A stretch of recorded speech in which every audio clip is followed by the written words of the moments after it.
At Mouth to Hand Learning Center in Mount Kisco, New York, students learn how to communicate. Many are on the autism spectrum, with about 1 in 3 people considered non or minimally verbal, including 14-year-old Abby Newbold. Abby's mom, Andrea, says for a decade, the family tried everything. We tried cards with pictures on it, right? We tried devices with an iPad, with also has pictures on it.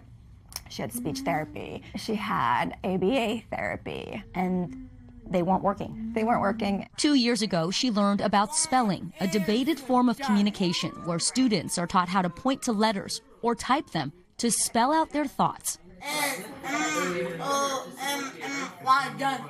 I definitely went into it skeptical. You know, I have a PhD in nursing. I'm not somebody that just jumps on the bandwagon. We spoke to Abby with cameras set up to show the letters she's pointing to, next to Mouth to Hand co-founder Judy Chinitz, who verbalized what Abby spelled. Abby, have you done a lot of these TV interviews before? No. No, I did one. No, it's my.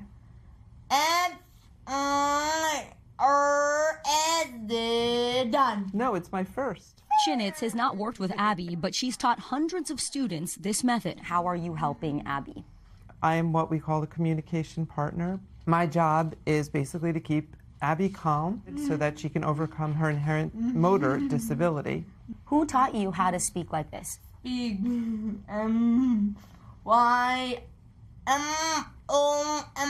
mom. My mom. Abby, what was it like the first time you were able to talk to your mom and dad? Dad, I-D-W-E. N-E-N-E-N-D-F-E-L-L-A-N-D. When you started to get the responses, how did that make you feel?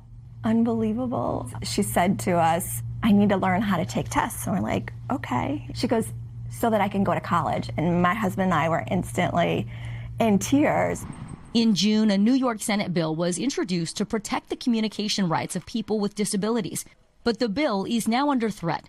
Chair of the Senate Disabilities Committee, Patricia Fahey, amended it to require the preferred method of communication to be validated, though that standard is unclear. The amended bill would not protect spelling and typing. Fahey declined to be interviewed.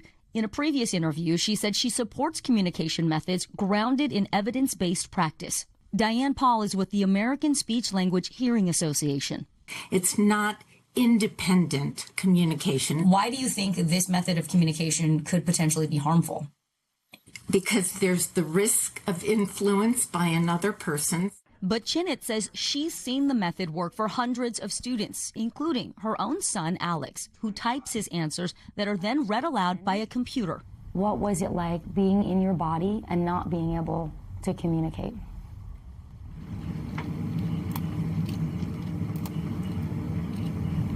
It is torture.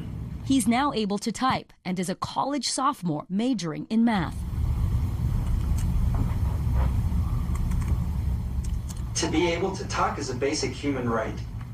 We are freeing some of the most amazing, beautiful, brilliant, empathic people that you could ever come across. We're freeing them from what we call the silent cage.